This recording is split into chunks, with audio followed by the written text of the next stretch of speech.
Welcome to Study Loop. So what we have is the plane x plus y plus 2z equals 2, and it intersects the paraboloid z equals x squared plus y squared in an ellipse. So what we want to do is find the points on the ellipse that are nearest to and farthest from the origin. So what we have is we're going to want to minimize x squared plus y squared plus z squared. So what we're going to do is we know that this is our, if we bring this 2 over, this is going to be our g of xyz equation, then our h of xyz equation is going to be this right here, but we'll bring the z over.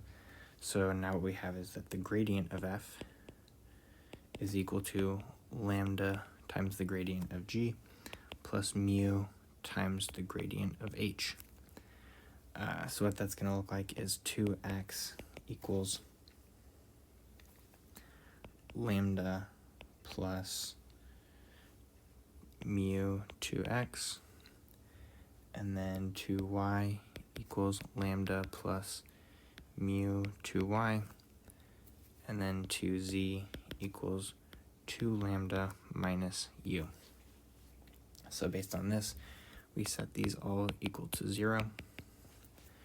And it ends up giving us that x minus y times 2 minus 2 mu is equal to 0.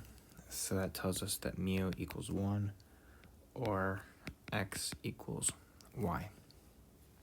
So we'll consider the case when mu equals 1 first, and that would end up giving us that lambda equals 0, and then z equals -1/2, but then that would tell us that x squared plus y squared equals -1/2, and that's not possible.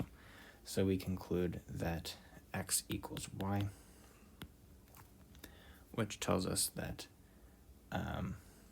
x plus z equals 1, that's our original constraint, and 2x squared equals z.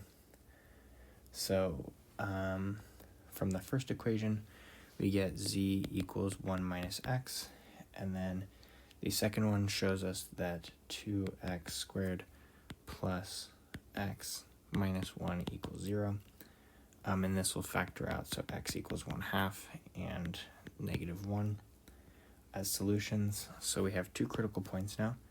They are 1/2, 1/2, 1/2, and -1, -1, 2.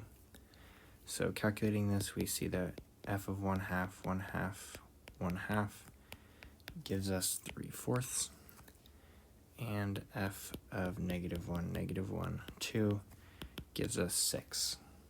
So those are our minimum and maximum values respectively. This is the minimum, so where it's closest to, and this is the maximum where it's farthest from the origin.